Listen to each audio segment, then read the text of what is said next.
Om Akhandamandalakaram Vyaptam Yena Characharam Tatpadam Darshitam Yena Tasmai Shri Gurave Namaha. Hari Om. Om Namo Bhagavate Sri Ramakrishna. Thank you for your brief but very pointed introduction about the glory of the devotees. You know, when we are thinking about God and devotion to God, most of the time we forget that devotees are the central focal point in this exercise.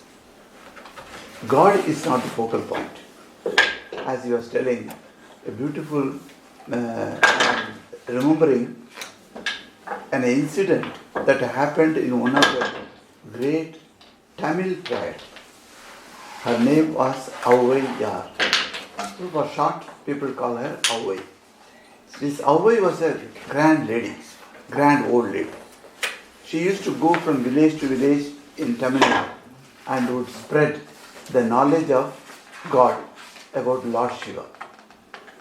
And she used to go to different places, and sometimes there used to be great arguments and discussions, deliberations, etc. In those places, Avvai was literally invited. Oh mother, please come and resolve our problem of understanding. So she was a great devotee. When she was young, she decided to embrace monastic life.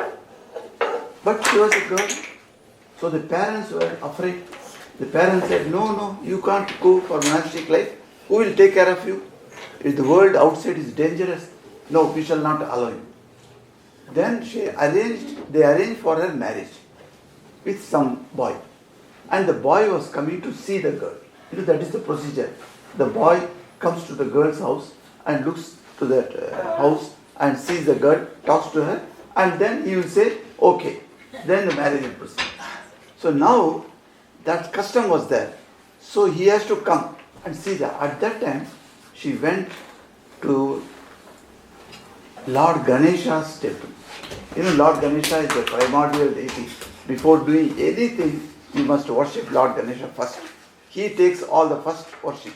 So Lord Ganesha, she went and she said, oh Ganesha, I am your devotee and people are trying to bind me in the bondage of this world.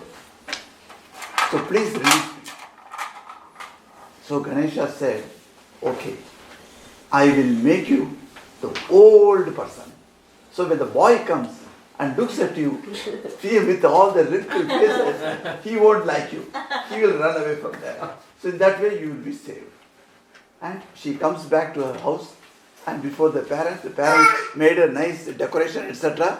And she was in the room waiting for the boy to come. And the boy came. At the time the girl was brought. And when she turned her face to him, this boy saw, must be 85-year-old lady. He immediately took to his heels. So it is said that by the grace of Ganesha, she could maintain her chastity and celibacy. And she remained like that, the old, for many, many years. So she was called Avvai Pati. Pati means grandmother, granny. So she is called by everyone as a granny, Avvai granny. This lady was passing through a place. There she saw scholars are coming together and discussing who is great. In the Hindu gods scheme, you find triumvirate, we call it, holy trio. One is God for creation, God for sustenance, and God for dissolution. So it is called Brahma, Vishnu, Shiva. So the discussion was going on, who is greater than who? Whether Brahma is greater than Vishnu, or Vishnu is greater than Shiva, or Shiva is greater than all. So this discussion was going on, and very complicated stories were being told, and then the scholars, as they are scholars, they are very well-read people, and they are bringing quotations from different scriptures, to prove their point of view. And it was a big confusion, confounded. And that place, Avai was going there. So everybody looked away. They said, please come.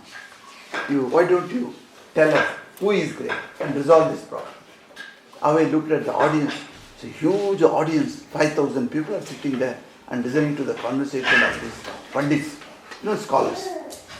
Avai said, you see, you say, what do you say, who is great? He said, Lord Vishnu is great because he sustains. Whatever is created, he sustains. And Shiva comes and dissolves this universe. So, in between creation and dissolution, the period, that is the longest period. Creation is done now, dissolution is done later, and in between sustenance is the longest. And the longest period in charge is Vishnu. So he is great. Like that. Then she said, okay. If Vishnu is great, where is he lying and sleeping? So the Puranas, mythology comes to help. So the mythology says, he stays on a snake, which is called Adisesha. On the snake, it has got 1,000 hoods. In that snake is the bed, and there he is sleeping. Then she said, if Vishnu is sleeping in the bed must be bigger than Vishnu. Yes. Suppose 88 feet Vishnu cannot sleep in 6 feet bed. So naturally the bed must be bigger than Vishnu. So is not bed greater than Vishnu because it can contain Vishnu? She asked. They said, yes. Now it seems quite right because the Adisesha then is the greater than Vishnu. But they were not willing to accept. Then she says, that Adisesha, who is bigger than Vishnu, who is giving the bed to Vishnu, was a ring only in the hand of Parvati's left hand. Parvati is the spouse of Lord Shiva. So, when such a big Adisesha becomes a simple ring in Parvati's left hand ring finger, that means Parvati must be greater than Adisesha. Then everybody clapped. Avai, you are telling the right thing. Yes, Parvati is greater. Like that they said. They said, wait. Don't come to the conclusion. Parvati is also only half of Lord Shiva. Half portion of Lord Shiva is given to Parvati. And the full portion is belong to somebody else. And that is Lord Shiva. Now who is greater? Then the people looked at Avai and said, yes, then Shiva must be greater. Okay, can we come to the conclusion that Lord Shiva is the greatest? Said no. Because Shiva, that's such a great person, that great God, is, where does he stay? He stays in the heart of the devotees. So the devotees are greater than the Lord. Then everybody accepted her opinion. So this reminded me, the story, at how the devotees, see Ramakrishna says, the devotee's heart is the drawing room. In English, in Indian English we use drawing room. You may say lounge or something like that. So we call it a drawing room. It's a drawing room of a householder. The important place in any house would be the lounge, where you receive people, make them sit there and give them tea, biscuit, etc. So that lounge, that drawing room is the important place in the house. So he says, devotee's heart is the drawing room of the Lord. Lord comes and looks at you, and he wants to get into the drawing room and wants to sit here. But our hearts are overcrowded because we got attachment to many things. So lot of things we have kept in that place, and God cannot enter into that place. He sees, so many things are there. There is no place for me. So let me take leave now, and then come at some other time. So like that, he postpones and postpones and postpones entering into our heart. He is not entering into our heart because our heart is filled with all these filthy things of the world. So finally he finds that one day, the heart is now getting cleaned up. Then Yes, I must go. What is the cleaning process called? In yoga, it is called dhyana. Dharana and dhyana. These two words you must have heard. These are the two states of existence before the final state of samadhi. So, in dharana, you concentrate. In dhyana, you live in one thought. The Swami Vivekananda says our mind can be divided into 3 levels. 3 levels he can. Say take a glass. That glass has got, on the surface there is 1 level. Underneath the surface, say 5% is another level. And underneath, then is a big portion, is a big level. There is a 3rd level. The 3rd biggest portion is called unconscious level. And the 5% only just behind or below the conscious state is called subconscious level. And over the surface is called surface level or conscious level. So to give an example, where are you now? If anybody asks me, I will say, I am now sitting in Shantu's house. This is at conscious level. In my thought it is that conscious level where I am. I am with a few devotees here, sitting in the presence of Sri Ramakrishna, and we are having satsang. I can say that this is in conscious level. He is holding the phone. The phone is not falling down from his hands. He is holding. So the conscious mind knows that he is holding the phone. It won't fall down. If it tries to fall down also, he will catch it. So the conscious mind is conscious of things happening around you. But there is a subconscious level. This yoga says, those thoughts which are easily retrievable, which are easily can be brought to your surface level, those thoughts are staying in the subconscious level. So when you see what type of thoughts can be that is lying at the subconscious level, and then it can be easily brought up. For instance, if I ask you, which school you study? Perhaps for the last 2 years, you never thought about your school. But you are sitting today in front of me. I am asking you, which school you study? The school name never came into your mind. 2 years. But the moment I ask you, you could immediately say, oh, St. Nicholas School in some place. You say that. So when you say that, there was a thought hidden all these days. Likewise, many thoughts are there in our mind which are hidden, which do not come on the surface but are hidden, but easily retrievable. That means you can easily take it out. If those thoughts level is called subconscious level. Now, there are another huge number of thoughts within our mind. Those are not easily taken out. The thoughts are lying there for many births. These thoughts have come out in many births. In my 50th birth, I got a thought, that thought is still lying there. But it is not easily retrievable.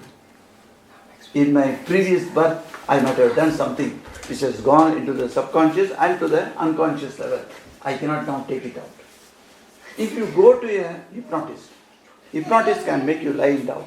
And through the process of hypnotism, he can make you speak about your subconscious thoughts. But sometimes he can go into your unconscious thoughts also. The Gina Servinara book I referred yesterday about many mansions. You must read that book, Many Mansions, where the doctor says to the patient, no, go down, go back in your history. The lady says, no, that was my birth. There was no other birth, he says. And the doctor says, no, you had your previous birth. Go down. Then she goes and suddenly she says, yes, I had previous birth. I was born in Scotland or some place. Either she says. And she could tell about her parents, about etc. All these previous birth thoughts are not available. They are not in the subconscious level. But it could be retrieved by the process of hypnotism, and those thoughts were lying. So Swami Vivekananda says the unconscious level is not limited. If you take a glass, the glass has got a bottom, and the bottom itself limits the glass height. Is it not? A glass comes like this, but because of the bottom, it limits the height of the glass. It may be 1 foot or 2 feet glass. But then imagine a glass bottle which doesn't have a bottom at all. There is no bottom. Bottomless pit, as it is called. There is a beautiful word in English which Swamiji uses in Raja Yoga book. He uses the word abyss. A-B-Y-S-S. Abyss. Abyss means there is no bottom. It is going on down and down and down and down and down. There is bottom is not known. And all our past thoughts are all lying there, unresolved. If those thoughts are lying there unresolved, they will be coming out in a disguise, in many other forms, either as a disease, psychosomatic disease, or some mental problem, or adjustment problem, or hundreds of problems that we see in the modern days. All these problems come because of those thoughts which are now trying to come up. If a particular congenial situation develops, the thought will come up and finish you. We see in examples in society, like a very good man. People praise him as the most noblest of man. Suddenly one day you hear that he has murdered somebody. How such a noble man could do that action? You wonder. What had happened? That murdering instinct was lying there, and that came out due to proper congenial situation for that thought. So what type of thoughts you get in your mind generally? If you analyze that, you say, are you in the congenial atmosphere or are you in a non-congenial atmosphere? You can just check yourself. So if you are continue to remaining in the congenial atmosphere, if you continue to read good books and have good thoughts and go to bed with good thoughts, like that one by one if you do like that, then what happens? You are creating a vibration in your mind and they all sit in the subconscious level. So the unconscious level bad thoughts if you have, and everybody has got. So we all have got past. Every saint had a past. That is the statement. Is it not? And every sinner has a future. That is how we put it. So every saint even has got that bad thoughts. All those bad thoughts are remaining at the unconscious level and they are trying to come out. Why they are not able to come out? Because there is no congenial atmosphere for that thought to come out. So I look very good person. You also believe that I am a good person. But essentially neither I am a good nor bad. Because of that thought of that is tendency that is developed due to my past birth, that is lying there, it wants to come out. And it comes out. So how do you cleanse your mind? So the subconscious level also, there are some bad thoughts may reside. And they may be coming also suddenly. Some people used to tell me, Swamiji, we learned the technique of meditation and we used to sit in the temple and meditating. While meditating, I am trying to make my mind empty of thoughts. When I am trying to make empty of thoughts, because meditation is that art where you think only one thought, not several thoughts. If two thoughts are there, then that is not meditation. In Raja Yoga, it is very clearly said, dhyana is continuous flow of one thought. That is dhyana. Less than that, you cannot call it meditation. Though nowadays we use the word meditation and we use recklessly for any type of situation. It is not true. If you see the Raja Yoga, then you see Patanjali Rishi says very clearly, one thought must be continuously present. That status you may acquire for 2 seconds, or for 20 seconds, or 20 minutes. You do not know how much time you will spend in one thought. If I take up the thought of Ramakrishna and meditate, how long that thought remains. In 2 seconds, the thought may be displaced and another thought has come. And you try to go into another thought and that another thought also removed, another thought comes. So multiple thoughts are coming again and again, so you are unable to concentrate. And people come and tell this fact that when we meditate in the temple, and that is the worst situation, I am afraid to meditate. I said, why? Because that is the time when worst thoughts of mind come up. Those thoughts are not from anybody, mind you. It is coming from your own mind, so they are your own thoughts. But I am afraid to face those thoughts because they are all so worst. They are bhibhatsa. They are all terrible thoughts. We cannot stand that thought. But Swamiji, why I am trying to meditate in the temple and I am getting that thought? I said, that is very natural. These thoughts are not in your subconscious level. They are there in the unconscious level. And from the unconscious level, they are coming out. And they take it, that situation, as the most convenient because you are trying to cut out all the other thoughts. At that time, they want to sneak in and come prominent in your mind. So this is the psychology of mind, Once we know that, then you understand. Now you come to the position how to clean the mind. So there is a book called Mind and Its Control. Small book. It was written by Swami Buddhanandaji, who was in US for some years. And then he returned to India. He became the head of New Delhi Center for some years. And he was a prolific writer. He was editor of Prabuddha Bharata, our magazine also. So the Prabuddha Bharata, he was the editor there. He has written a lot of books. So in one of his books, Mind and Its Control, he says that the mind is like an ink pot. So even in our childhood days, we used to have an ink pen. For that ink pen, when the ink is exhausted, you have to pour from that ink bottle into that. There is a dropper. You squeeze that ink from through the dropper and put it in your pen. So that's what we used to do. And nowadays, of course, we don't use such type of... but even these very big, costly pens are there, ink pens are there nowadays. Now you see that ink pot, when you take out the ink from the pot, that ink has got stained there, place of the bottle, inside. So Buddhanaji calls it, our bad thoughts have stained the mind, which is ink pot. Now that ink pot has to be cleaned. What you do? He says, you take the bottle and put it under a pipe. And then you open the tap. Water falls. Don't do anything. You don't need to use any soap or anything. Just keep the bottle there under the tap. Water starts flowing continuously.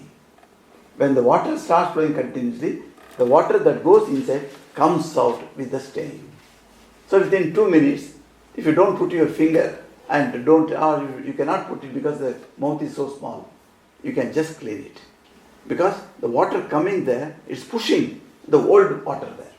And the old water comes out with the stain, removing the stains. So he says, in our mind, it is necessary as a spiritual aspirant, sadhaka, we are called sadhakas, as a spiritual aspirant, necessary to continuously input good godly thoughts. And that is how the subconscious mind will be cleansed. And once it cleans the subconscious level, it will start percolating to the underneath, which is abyss. But how long, how daring it will go, we do not know. But Lord Buddha says, when he meditated, he realized about his 500 births, past births. He realized. One after another he understood. Past births, 500 births. And in different forms, in different bodies. Not that everywhere, God bless, not that everywhere he was a human birth. He had animal birth. He had a snake birth. Cobra, king cobra he was. And among the animals he was a king lion. Wherever, in whatever body he had, he was the king. And in the human birth also, he became the king. So, that he says 500 births I could understand. So the past births can be also retrieved because they are all lying there. So we have seen some people telling that, yes, my past birth was such, my name was such, my people were like that, and they went and tested those places, and they say, yes, true. In many mansions also it speaks about this law of reincarnation, how a human has got past birth, with that he comes. So when a baby is born, and the baby is before us, the baby is not coming in a platter of emptiness. It comes with its own mental imageries. They are all stored in the baby's mind. But that baby is at that age, the brain has not grown. So we find that those thoughts are lying there. They can be brought. So you can understand your previous birth. You can know your previous. But the question is, Vedanta comes here.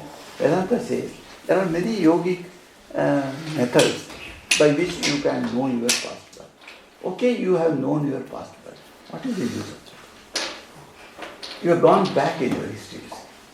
It doesn't make any sense when, unless you have some problem of physical disability or some such serious mental condition which needed the remembrance of the past birth actions as a solution, then it is necessary. Otherwise, let us not at all go into that matter. Rather, start our life from today, from this moment. Let us take it that many thoughts are lying within us. There are bad thoughts are there, good thoughts are there. If you start going, developing the good thoughts, cultivating the good thoughts, naturally the bad thoughts loses their control, their power. So when they lose control, then what happens is that the good thoughts gain control. So when it gains control, that can sustain your life in a good manner. As a good devotee, you can continue. So Sri Ramakrishna's advice to us is that go on thinking about God continuously, constantly, he says. And Gita says that those devotees who think of me constantly, they don't even need to worry about the day-to-day activities, because I carry their needs on my shoulder, Krishna says. It's a beautiful assurance to all of us. The God says, I will carry your needs. Yoga kshemam vahamyaham. He says, I will carry your needs. That means you need something. There was one great Pandit, Jagannath Pandit. He was from Bengal. He is said to be the father of Lord Chaitanya. It was such a poorest of the poor house he was staying, and he had no money to feed his son and family, and he was very unhappy with the situation. I am so devoted to Lord Krishna, and Krishna is not entertaining me, not protecting me, not looking after me. When you are in difficulties, what you say to God? Oh God, I have been worshipping you for so many years, but you are not taking care of me. You are putting me into difficulties, and how I am going to take care of my family. All these things he used to say. And he was great study. He used to study Bhagavad Gita. And he was an authority as well. So, this shloka he saw, Lord is assuring Arjuna that my devotee who thinks of me constantly, I take the responsibility of reaching them what they need. He immediately struck out that sentence with red pen. The Pandits carry a red pen. So with the red pen he struck it. And then he slept away under a tree near a river. And evening came, he got up, he found, it is so evening. Today also I didn't have any earning. How can I go and see my face of my wife? And wife with the 2 children would be standing outside. And what I will feed them? 3 days gone, nothing eaten.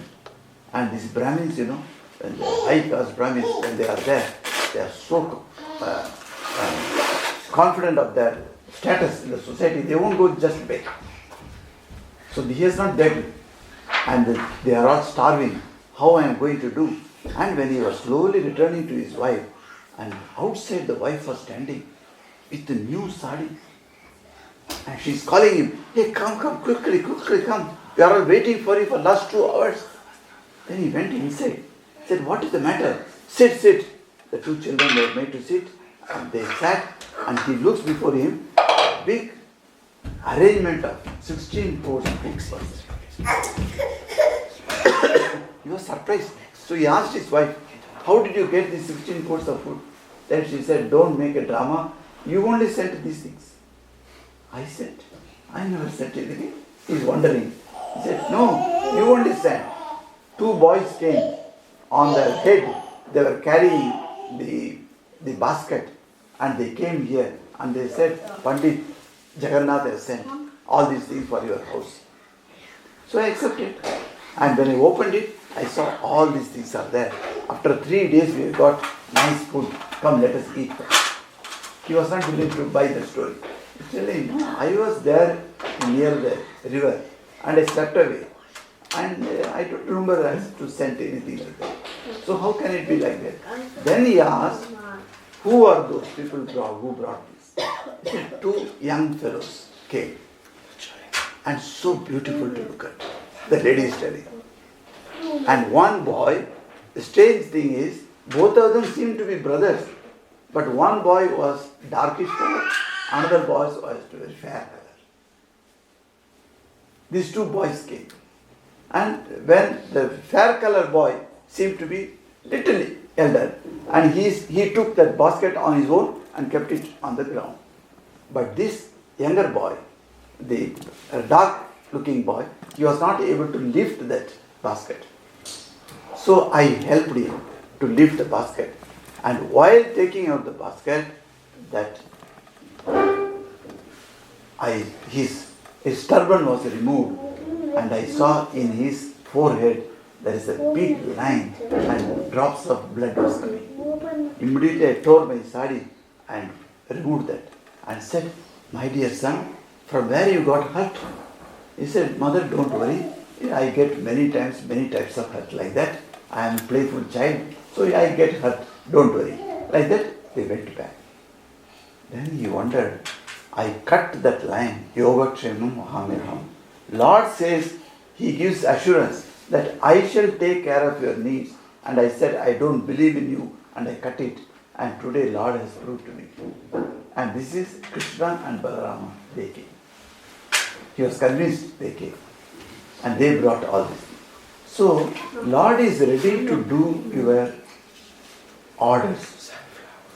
In one place it is said that Narada is talking to Lord Vishnu, and Vishnu says that Narada says that particular devotee in a particular place is very fond of you, O Lord. Why don't you give him whatever he wants? Then Lord Vishnu says, you see, he is asking something rare thing. If he asked the usual thing, I would have given. But he is asking something rare. What is that rare thing? He is asking for bhakti. But everybody is supposed to do bhakti to you. No, that is not a problem for me. If you want bhakti and I give him bhakti, I will have to become the slave of him. I will have to work for him. But if he asks for mukti, I would have given him the moment. And mukti means you would just mix with me. That's all, no more, his individuality. So Vishnu says like that. This is very funny to put it. So the devotee's heart is something wonderful. In 16th chapter of Gita, the Blessed Lord said, fearless, purity of heart, steadfastness in knowledge and yoga, almsgiving, control of the senses, yajna, study of the scriptures, austerity and straightforwardness, non-injury, truth, absence of anger, renunciation, serenity, absence of calumny, compassion to beings, covetousness, gentleness, modesty, absence of fickleness, vigor, forgiveness, fortitude, purity, absence of hatred, absence of pride. These belong to one born for a divine state, O Bharata. Yes. So these are the qualities of a devotee.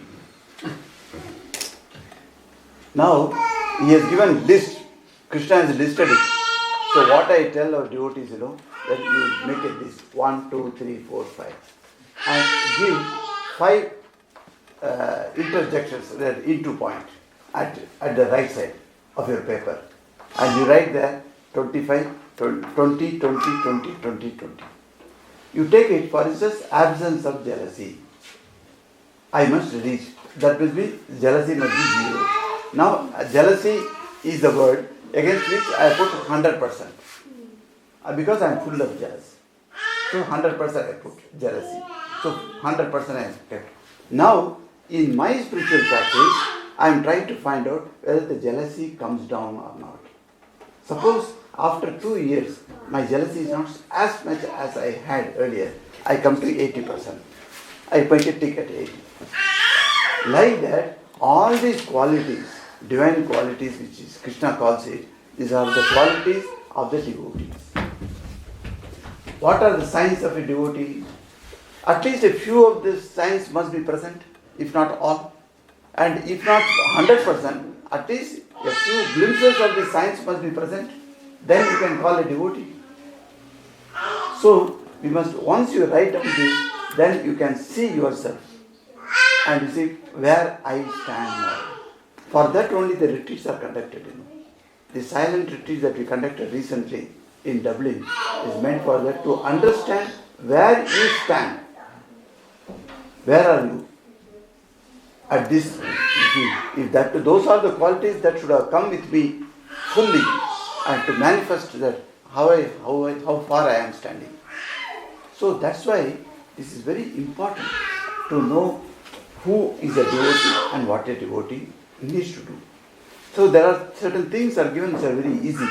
One can easily practice and become a good devotee. But there are certain things which are very difficult. We are actually struggling in our life. All our life's struggles come because we are unable to resolve those issues. Like for instance, jealousy. We are unable to resolve. If somebody is having higher money or more money, we are jealous. If somebody is leading very comfortable life, we are jealous. The jealousy comes even for simple things. In India, we used to say, the next door neighbor has got a color TV and you've got a black and white TV. The jealousy comes. Even for having a TV. So we make fun of that. So the jealousy, what way it comes into us, we do not know. And it is there in our mind. But we may not easily say that yes, it is there. Some of the qualities we may think, not at all there. I don't have that bad thing. But if you analyze your mind, if you go into solitude and search your mind, you will find that such qualities are present in our mind. So divine qualities have to be manifested again and again. Here in this chapter, Sri Krishna explains a list of divine qualities and a list of devilish qualities, or what you call demonic qualities. Demonic qualities. He says demonic. Ostentation, arrogance, and self-conceit, anger, and also harshness, and ignorance belong to one who is born, O Partha, for a demonic state. You see, that demonic state. That if you want to be a demon, then you must have all these qualities. And if you have all these qualities, you cannot be declared as a devotee, you have to be declared as a demon only. So, when you make the list of these, then you understand how difficult the life is. Some of these demonic qualities are also within us. And good qualities is listed, and opposite qualities we have to take out, and it is a lifelong sadhana. It continues and continues and continues. We have to struggle to get our mind free from all these. The good thing is, in Gita, Sri Krishna points out what are those qualities. So it becomes easier for us. Otherwise, we may not know also what are the qualities that we need to practice. So in that way, this has come very handy for us. So now I will throw open this to audience. If you have anything, a question or an observation or remarks, anything you want to say, you are welcome. Maharaj, few months ago, I have heard about how to counter the evil thoughts. Okay. In that they have mentioned that if you are thinking these are the things that I am having as evil thoughts, if you repeatedly thinking that I have to get rid of them, I have to get rid of them, you are indirectly thinking about them. So you should not at all think about those evil thoughts, and you always try to look for the positive thoughts. Yes, that's very good. As I told you, the ink pot. You pour fresh water. What is the fresh water? The good thoughts. Go on constantly pouring into your mind fresh, good thoughts, and the other thoughts which are inimical to us will be automatically flushed out. But my doubt is, Yes. since you have just mentioned that we have to list out these good qualities and mark against like 100%. Yes. So after few days, if we are trying to reduce all this, we may develop some sort of ego, like I am a great sadhaka, I have mastered this. Is it again a very Yes. Again you are falling into the trap. Yes, it is true. If you are good devotee and 10 people start praising you, that that boy is very good devotee, he comes very regularly here and he is very noble person. Like that people start praising you to others. You must watch your mind, what you are feeling at that time. Are you finding elation? When we introduce the speaker, we always say, one Swami used to tell me that when he went to a meeting and the introducer was introducing him, and the Swami said to me, I never knew I had those qualities. In such a way he was introducing about me, such a highly he was talking about me. I never knew that I had such qualities. So something happens like that. So the ego also is a big problem. And that ego is the basis of all these problems. Now, how to go to ahankaram balam darpam? There is one verse in the same chapter. You see? Ahankaram balam darpam kama krodascha Sanchitaha. Read the English one. Given over to egoism, power, insolence, lust, and wrath, these malicious people hate me in their own bodies and those of others. Yes. So, what is the sign of egoism?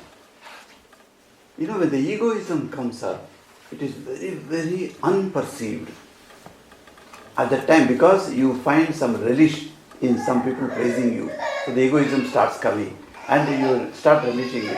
And Krishna says, in the body I am remaining and they hate me because they want to become their own position as the first, not the God within themselves. So the egoism is a big problem. Yes, there are many ways. There is. I gave a lecture in Delhi also. Exit of ego. You can go through it. How Sri Ramakrishna deals with egoism in a very masterly way. Sri Ramakrishna puts it that this egoism cannot be completely nipped. It has to remain. So in Bengali there is a beautiful statement. Thak shala daswaye. That's a beautiful way he puts it. Let this ego remain as a servant ego, he says. A servant ego means what? A servant is supposed to do whatever you instruct it. So let the ego remain with you because it cannot be removed. It cannot be thrown out. So let the ego remain with me as a servant ego. So that is a process of sadhana only.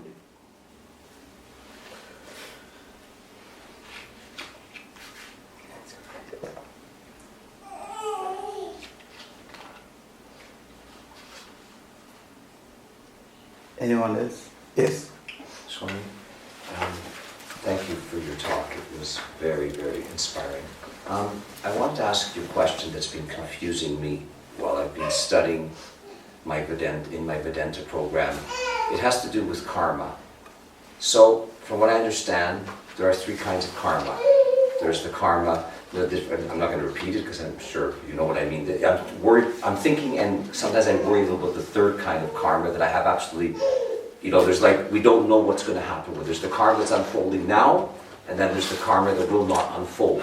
So I'm a little bit confused about that, and also in relation to the samskaras, how that all happens. Like, in other words, what I'm really trying to ask is if there's nothing I can do about it, then like, what's the point? You know what I'm saying? Like, I mean, that's where I'm a bit confused about that, about how they're supposed to drop away the samskaras at one point when I've completed my spiritual work, let's say, what I have to do. They're supposed to just fall away. But then it says also, in Patanjali's writings, it says that there's some things you can do nothing about. So maybe I am a bit confused if my question sounds confusing. Maybe No, you it's can not help a little bit. confusing. Yes, it's quite a normal question only.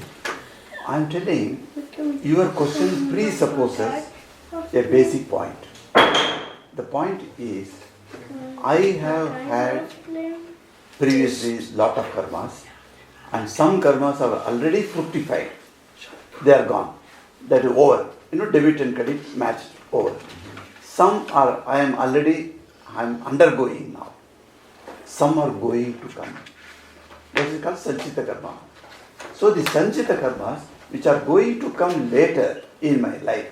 Now I am 30, but when I become 80, the Sanchita Karmas result of the past is waiting there to catch me. So, is there any way that I can escape from that? That is what you are asking. But why do you assume that all the Sanchita Karmas that are waiting for you are very bad in nature?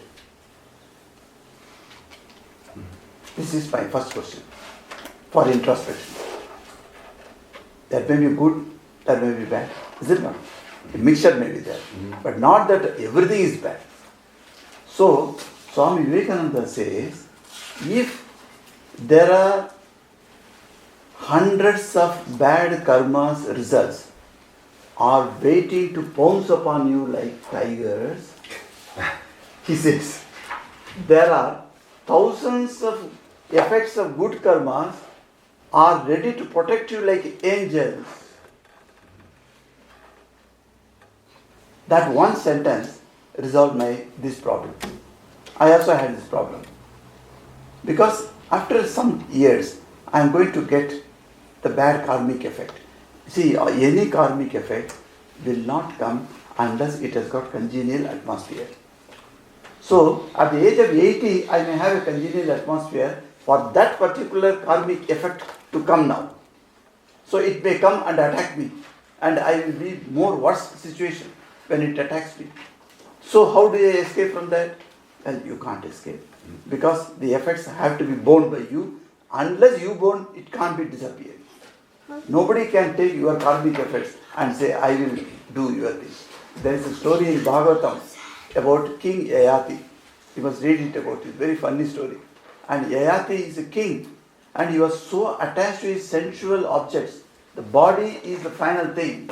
He thought, bodily pleasures are the thing that one should aim for, he thought. And he had 4 sons. And he went to his son, hey, my son, you are so young and you are able to enjoy the body. I am so 90-year-old. I can't enjoy my body. Give me your youth, he asked. Son said, okay, take dad, my youth. And he became old. And this man became suddenly young. And then he started enjoying. Second son gave, third son gave, fourth son gave. And when 4 times he enjoyed the life, he is telling, oh, that's a beautiful statement, he makes. These desires can never be removed by pouring ghee into the fire. If you put ghee into the fire glows more tremendously. It can never be subjected. What I was doing, I was putting ghee on my desires. So he understands that. That's a very good story. So, you do not know which one is good, which one is bad, is waiting for you. And you are really worried now for the future. And suppose you had no bad effects waiting for you and thinking about that now, that it may come, are you not spoiling your life? It may not come at all. But you are thinking now and you are spoiling your present life. So let us not think about that. There is a second solution to that question, that you don't think about future. And third is, as you are cultivating good karmas and strengthening the good tendencies within you, you are getting the power to cope up with the bad things that may come in the future. So, my Holy Mother Sarada Devi says that if you are a devotee and if you are constantly thinking about God and godly thoughts you are having, then the effect of karma is reduced. She says, an arrow is coming to hit my head, but that arrow takes the cap and goes away. So finally the cap is gone, that's all. My head is not hurt.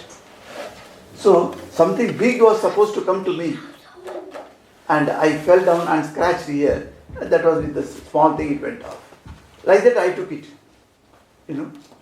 So in all our day-to-day life we have to see that the grace will act upon you.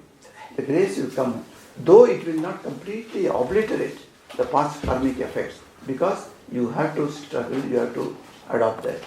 You see, unless the bhoga has got two meanings. One is good things that you enjoy in the world, that is also bhoga. And bhoga means that you suffer, that is also bhoga. So both the results, whether it's dukkha bhoga or sukha bhoga. Both are bhoga only, the enjoyment or the experience. When you experience that, then only it can go. Otherwise it can't go. So, certain cases, if some people do not realize also, even with the bad effects on their life, but if the cap has gone with the arrow, and then now I realize, I should not have done some karma again. So I correct myself. So that Shakti, that energy is given by the grace.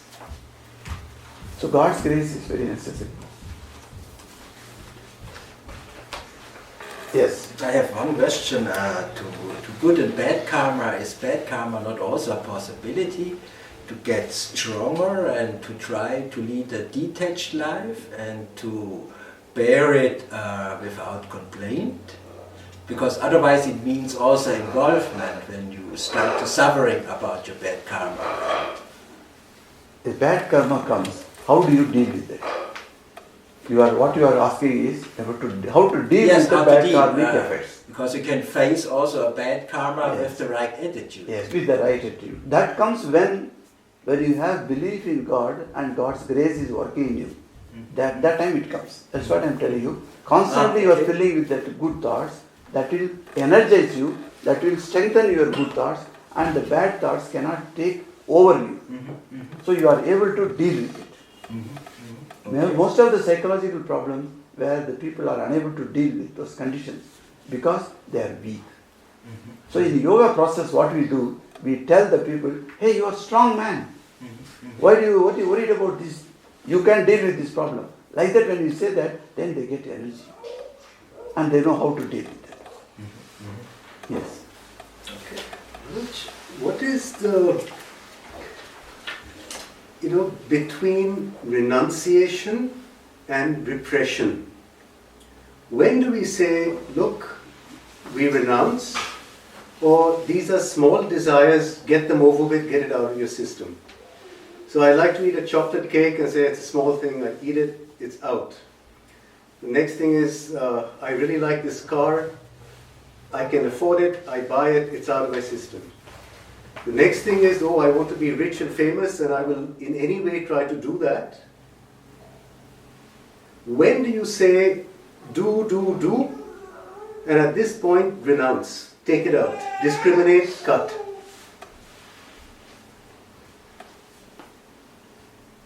Okay. So this question, you want to find out at what stage I can go on accepting the small pleasures, and at what point I should say, that's all, no more than that. That's what is your question? Yes. So, for instance, cake you said. I also love cake. I used to eat cake a lot.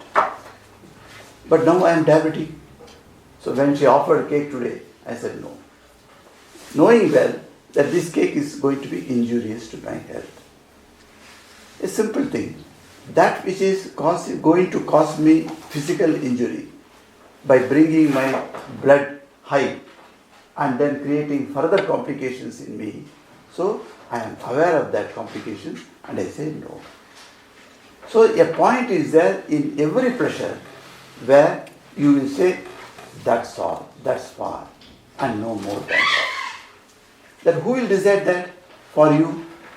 Because my sugar I may be hyper sugar or hypo sugar. If I am a hypo sugar, I will definitely eat the cake. If I am hyper sugar, then I won't eat. So the stopping eating the cake may be different. That juncture where I will renounce may be different for me, may be different for you. I have seen one Swami used to keep always chocolate in his pocket. He would say that suddenly the sugar will go down, then I will eat the chocolate and bring him the sugar. So, where you renounce, that you have to decide. Nobody is going to decide for you. In each position of the desire, when it seizes you, you must decide, and you are the person who is going to decide. Because you know the effects of that. If you continue one step more, one day more that pleasure, what are going to be the consequences? Are you aware of the consequences? If you are not, you are going to suffer, mind. And that suffering is nothing but an education for you. So in the next time you will not be able. So the sufferings also should be welcomed as an education for our soul. So we always welcome the sufferings. Okay, let the sufferings come.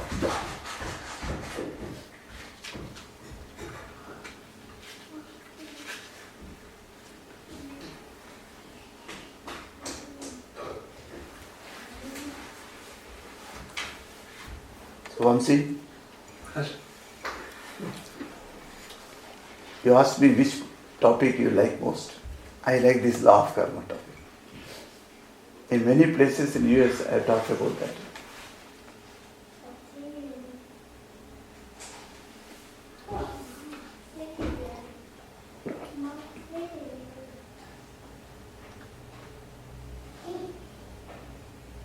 Swamiji, Yes. can you please explain a little bit more between these two terms of renunciation and detachment? Sometimes they can be a bit confusing. Renunciation and detachment. Yes. Can you just expand a little bit on those two terms? Yes. You see, renunciation signifies the complete abstainment of a particular desire. Detachment is not complete abstainment from that desire, while the desire being fulfilled. What was the condition? The same condition will remain while your mind is not attached to it. So we find there are great kings who have become renunciates and renounced their home and hearth and went to Himalayas and doing tapasya, austerities, like Vishwamitra. But you see the Janaka Rishi was a great Rishi. He was called Raja Rishi. He had a kingdom to rule. All the comforts of the kingdom he had. But he was completely detached. One is complete renunciation, complete abstainment. Another is, while in the stage of enjoyment, he is completely abstained mentally. So the mental abstainment is very much required for all of us. Detachment is required.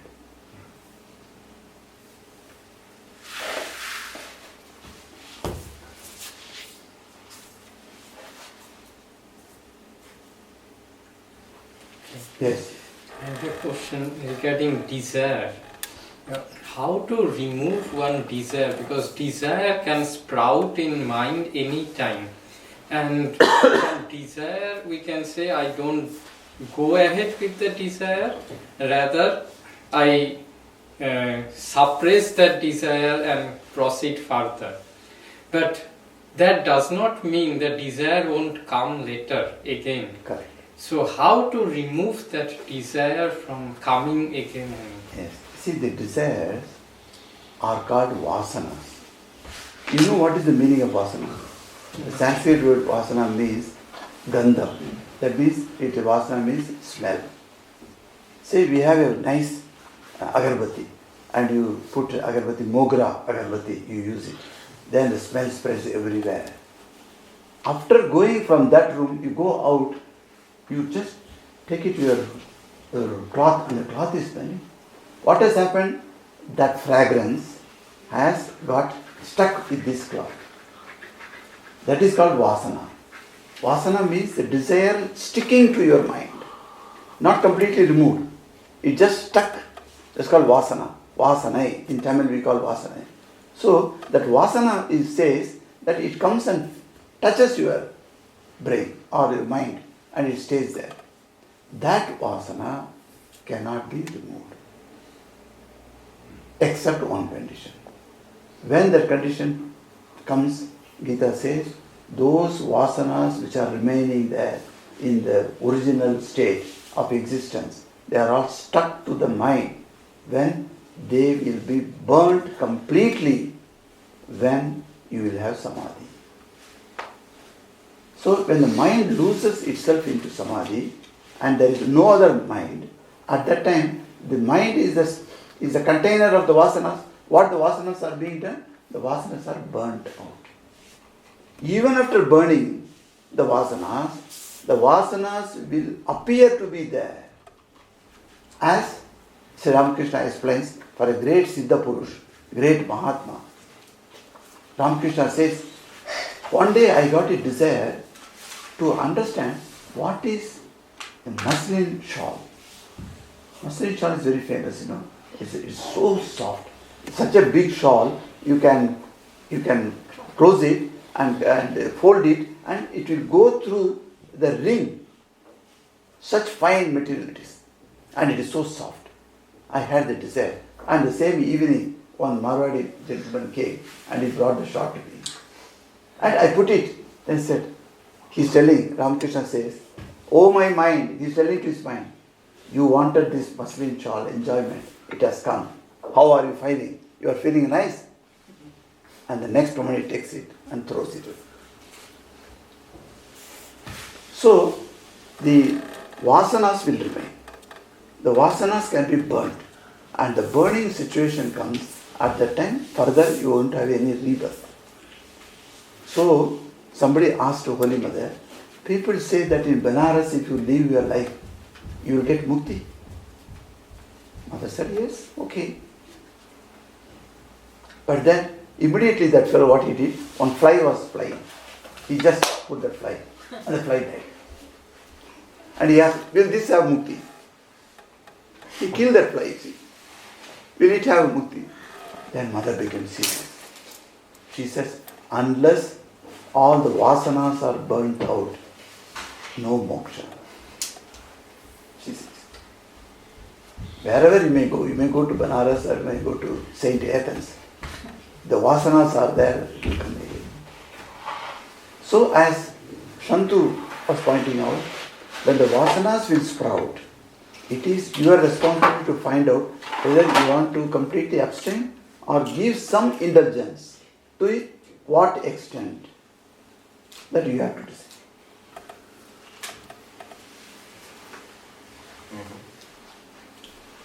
Swamiji, what is better than to accept this, that you have these vasanas, these desires, and to fulfill it, or is it better to try it also as a householder, to say to these desires, okay, now you got it mind, and then let them drop? That you can drop them like Ramakrishna did it with his Muslim scarf. Yes, you see, that depends on the status of your life in this. You are living a householder's life. You got hundreds of things to do. Not 1, 2, 3 like that for us. Like, you have got hundreds of things. And if certain vasanas come also in your mind, and by fulfilling that you are able to fulfill the peace of the family, you can keep it up. There is nothing wrong in that. While doing that also, while having that vasanas also, you are aware that I want to go more than certain limit. You keep it a particular limit within you. And you say, okay. And then slowly you start detaching from that. So in that way you can practice. But if you completely abstain from it, it may be a danger to the family. Your child is going to go to school and he requires so many things to learn, and for him you have to provide certain things. And if your office says, hey, come and work on Sunday, we will give you 1 hour $50, you will refuse because that money is required for the student. So you will go for that. Even such vasanas are to be seen as very certain vasanas are absolutely normal for a householder life. Those things have to be kept up. And it is not necessary. Unless you decide to renounce everything and go to a monkhood life. Okay. Yes. If that is not there, abstainment is, you have to decide when you abstain.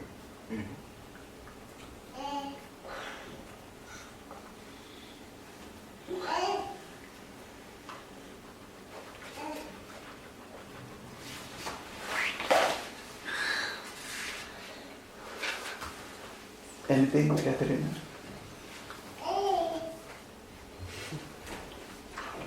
But you have heard all these things from the past, isn't it? Yes. You have been a good devotee and you have been coming, you are reading all these scriptures. So what happens is, when we come, we don't give anything new.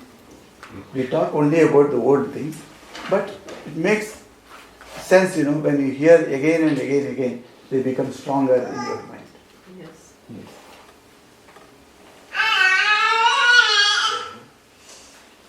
Swami, what would be your advice to overcome anger? That's a very good question. Anger is one of that, it is written there is anger. Krodha is one of them. You see, simple solution people give is start counting 1 to 10 and the anger will subside, they say. Okay, it might have subsided with some people, it's alright. But every situation it doesn't. At that moment perhaps it has subsided. But then it has left a mark in your mind. Is it not? So that anger vritti, as it is called, the anger tendency, it remains in your mind. It is not rooted out. It is still there. So slowly what happens, that vritti is lying there and waiting to come out again for a future proper congenial situation. So if your husband finds you something and he gets angry over you, then what will happen? At that moment he will count 10 and he finishes because he requires food at that time you are cooking. So he will excuse you. But later it is waiting for it to come at the congenial atmosphere. So the anger cannot be rooted out as such, but then the anger can be modified and turned towards something by which the anger on the first situation doesn't arise again. So if the anger comes on certain things, so Sri Ramakrishna says, why don't you get angry on Mother Durga? Why don't you tell Mother Durga, why you are not doing this to me? Why I am suffering? Instead of telling somebody else, you tell God directly. So put your anger on God. So turn your anger, because anger is nothing but the other side of desire. Whenever desire doesn't get fulfilled and it is thwarted, at that time anger comes up. The same desire has turned into anger. Why? Because something is obstructing my fulfillment of desire. Then anger comes. So Gita says, go into the root of your mind and find out what is the desire that is turning into anger. So if you can find out and intellectually analyze that, and you will be able to come to a conclusion, oh, this particular point is what I desire and I am not getting that now. That's why my mind is getting anger. So that way you can weaken the source, then the anger will not manifest.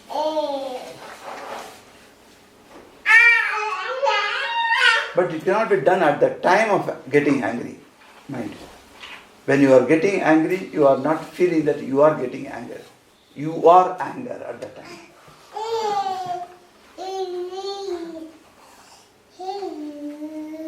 Swamiji, how can we develop stronger minds? stronger mind, stronger attitude, because many of the different talks since yesterday comes to the point that we have to progress, and finally if we are sadhakas, so it means self-effort. So if it means self-effort, so it means that we have to contribute to that. We cannot just lay and relax. So we have to put self-effort. Right. Because I don't see any other way thinking about all the aspects of the Vajana, our karmic aspect, all what has been taught.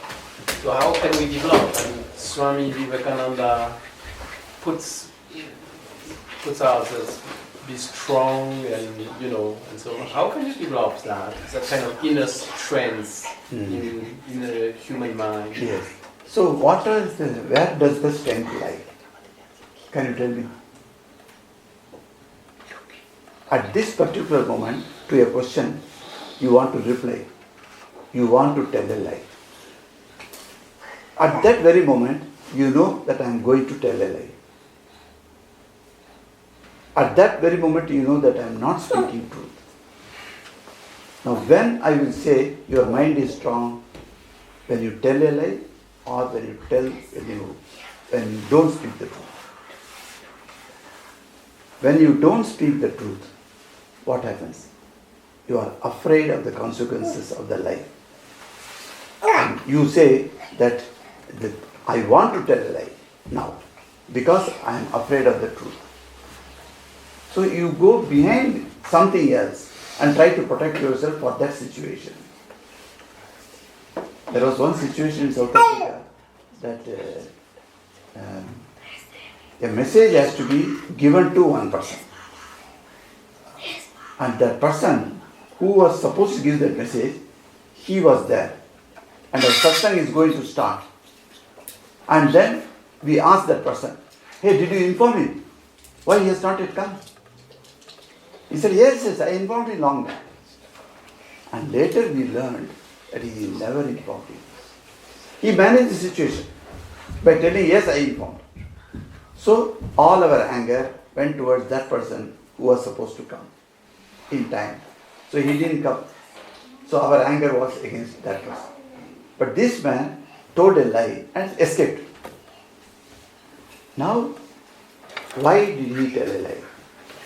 People tell lies because they are weak. If you are a strong person, what you should have told? I couldn't inform. Isn't that simple thing? Nobody would have taken him to task. And if it ought to be taken to task, later we would have taken. Not at that time. But then he lied. So lying always comes when you are weak. Like that, every situation, when two types of things are before you and you choose what, shows that your mind is strong or weak. If you are weak, you will take the negative. If you are strong, you will tell that. So in your own mind, you can analyze that at what time you are strong, what time you are weak.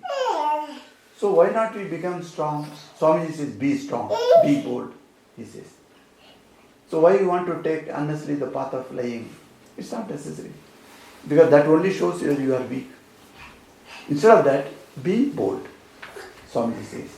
And then only the strength can come. And this strength has to be increased every time. If you do 10 times lying and 2 times only speak the truth, then I'm giving as an example. So you are only making your mind weaker and weaker. If it is reversed, 2 times you are told lie, 8 times you are told truth, then you are strengthening your mind. So a situation will come where you will not say a lie at all. So that is the process of strengthening the mind.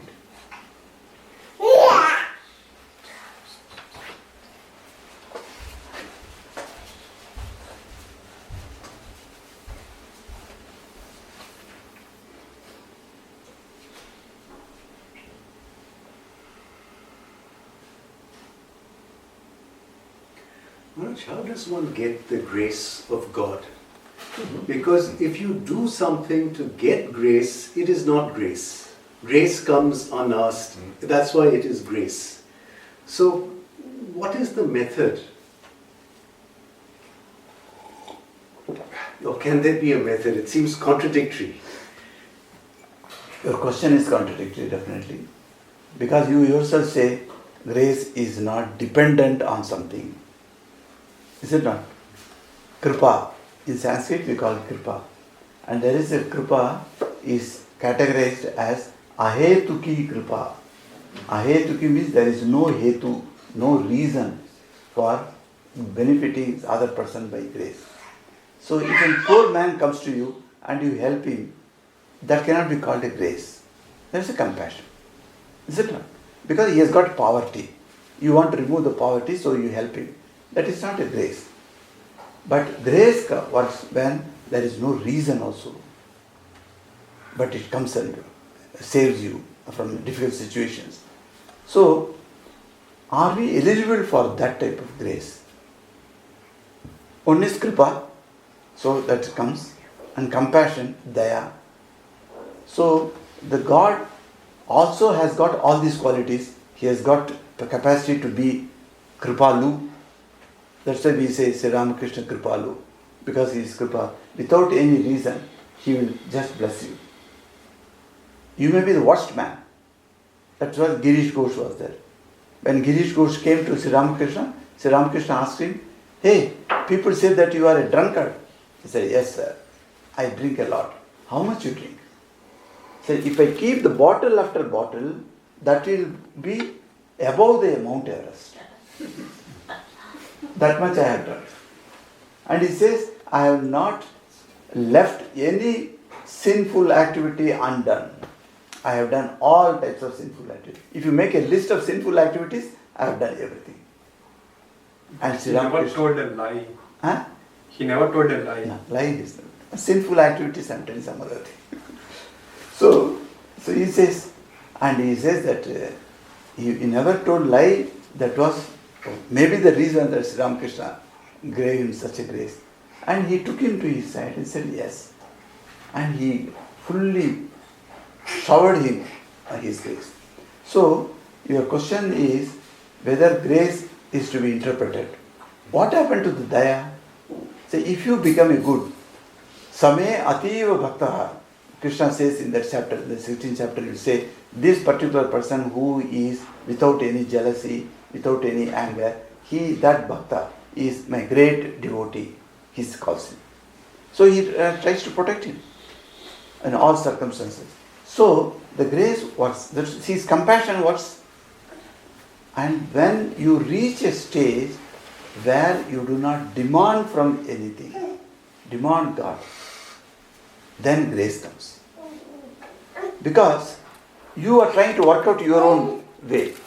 Swami Vimokshananda Maharaj gave a story of grace versus self-effort. He said one small bird was living on a seashore, a tree, it was living there, and it laid eggs. So 4 eggs came out, and the eggs broke, and all the 4 chicks, they came out. And the mother bird was very happy to see the chicks. And when she put her wings over the 4 birds, suddenly the waves came and took away the chicks. Now the mother bird was terribly upset. Small bird, and it was upset because she could not live with the chicks, you see. Chicks have been taken away by the water. She said, "Oh ocean, you had such audacity to take my chicks. I am going to empty you now." How did it empty? How you can empty the ocean? But it flew to the ocean and picked up one drop of water and brought the other side and spit it out. Like that it started doing from here to there, here to there. Each drop she takes and throws it. Then the king of ocean, he saw that. He was so moved by this. He came back and told, "Oh bird, do you think the ocean can be emptied? It is useless. But I am attached to my children. My children are taken away by you. I am returning to you." And he returned all the 4 chicks to him. This is a grace. Swami Vimokshananda says that you do not demand from him. Rather, you start taking action. At that time, grace works.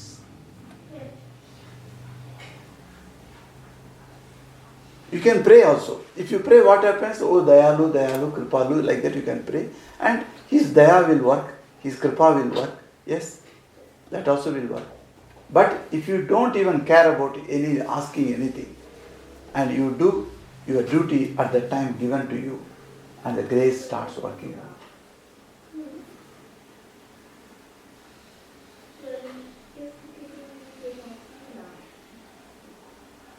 And we say that we have to have faith in God. For example, when this bird has faith in God, then it's his destiny that the ocean takes his bird. Shall we accept this or shall we fight? What is that? Repeat this. We should have tremendous faith in God. Yes. And when we have faith in God, we accept all situations in life.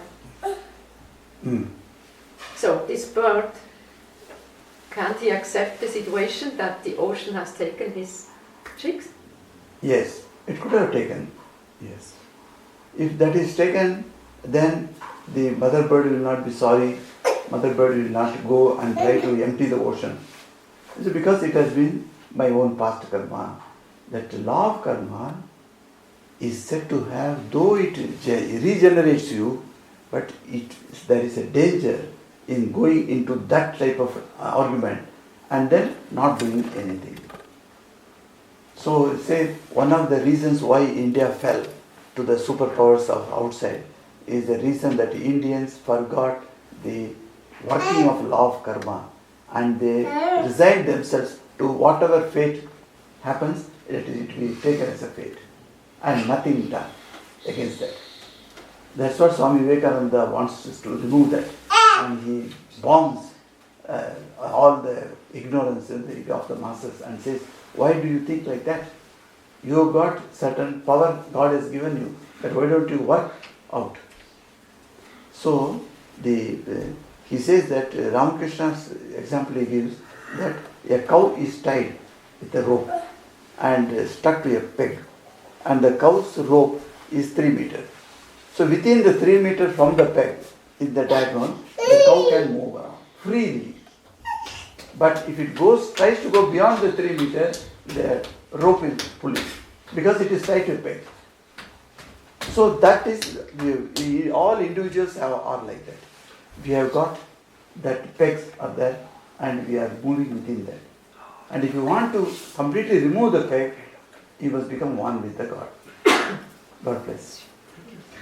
Maharaj, if everything is predestined, where is the matter of free will? Yes, it's not there. You are correct. So we don't say everything is predestined. So when God's power is working in you, that freedom of God is freedom, you see.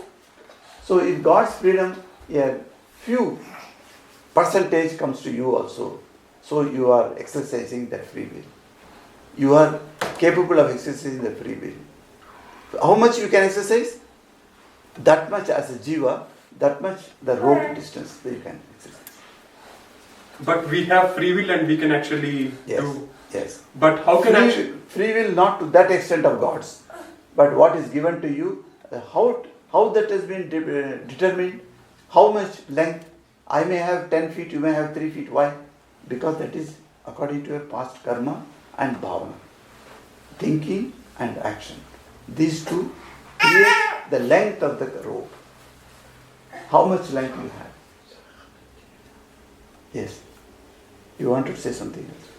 If there is something which is also free will and which is something not predestined, then how does the Bhavishya Shastra works?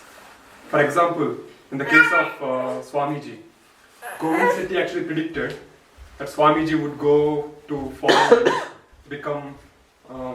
become a great person. Like that, actually, Jyotishya Shastra predicts actually the future events. That means actually the future things can be predicted very reliably.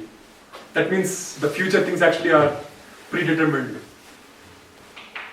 Where does the free will comes?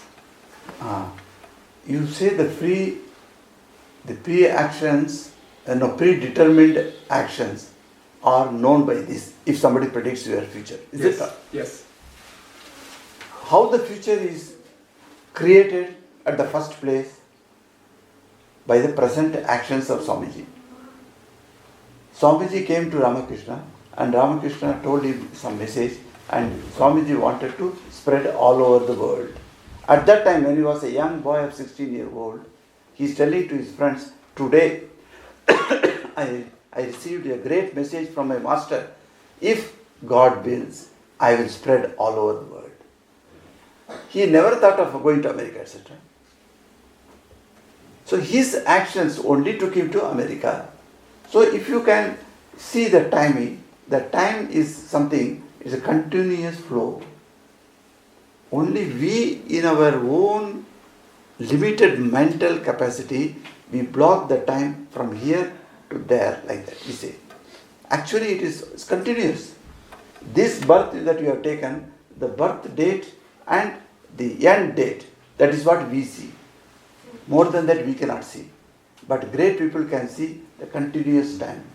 So they can go beyond that limit. What I can see, though I can see 180 degrees with my eyes, I can see this wall, my sight is stopped. And when I turn here, my sight is stopped at this wall. But beyond the wall also something is there. I do not know. But for some people, suppose the wall is not there, then you can see further. I can go up to the, down below the road, I can see if there is no wall here. So some people can gain that capacity to penetrate the walls of obstacles. And they can see. That's why Sri Ramakrishna says, I know the past and the future of the person who is coming to me.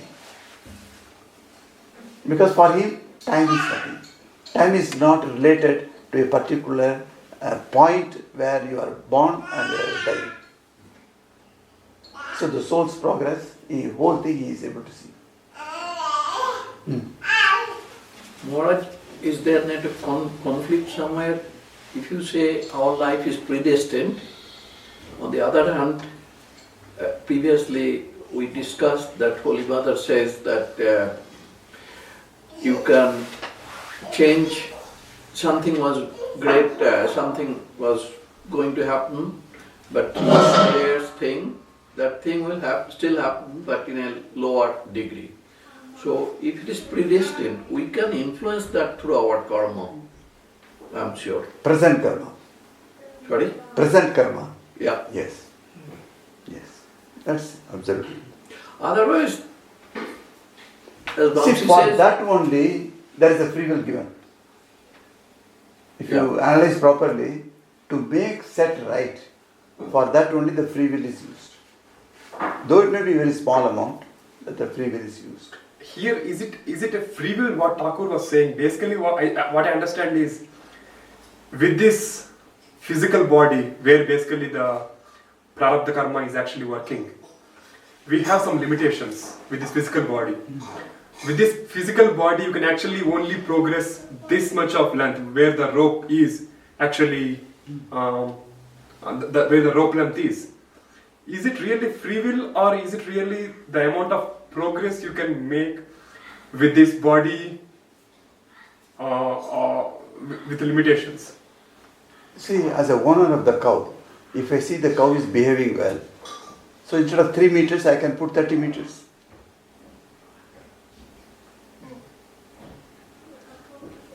But here, Maharaj, also Thakur was actually arguing with Swamiji, where Thakur was saying, no, not every person can do whatever they want. They have limitations. And then he actually told this story that basically a person can only progress this much amount. And also there is a limitation in the physical level. Even though, as far as I actually understand, based on the readings, can we increase change the prarabdha? Prarabdha cannot be changed. Yes, then But how can we actually increase the sanchita karma can be changed. Yes, but here actually we are talking about the prarabdha, right? The rope length is prarabdha. Yes, the rope length is prarabdha. And how can we actually change? No, not at that life. The next life, you get a 30-meter room. Okay, next life. Yeah. Okay. It came to my mind like a picture, because I believe in predestination. Or And you are a good drawing master, I think. Yes. So you picturize well. Yes, already. But I think when you are, I think the things they have to take place, but it's you.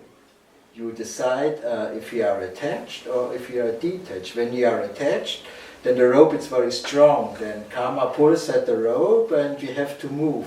But when you are detached, then karma can pull at the rope, but there is no reaction or so. You will not respond to it, because you have something higher inside you. So that is, for me, is this maybe the only part which remains for me, but where I can say I have the free will to get involved or not. And so that's not predestined. Predestined, yes. Everything is not predestined. Swamiji clearly says. And the Shastras also say, you have got certain freedom, you can utilize it. But ultimately, if you speak, take out all these things, the mundane things, and ultimately if you speak, there is one supreme power which is God, which does according to its wish. So we are all just instruments. That is actually what I was talking about. Yeah. So in that view, everything is predestined. So the question comes, when Sri Ramakrishna says this, ultimately the supreme power is fully built. Then one person asks, that in the gospel is fine, is asking, but we are all suffering. Why should we suffer then? Why should God will that we should suffer? Yes, Sri Ramakrishna, that question you cannot ask. Because who are you? Nothing but God. So God only you. And if God wants to suffer himself, let him suffer. Why you are worried? Om Shanti Shanti Shanti Hari Om Tatsat Sri Ramakrishna Arpanam.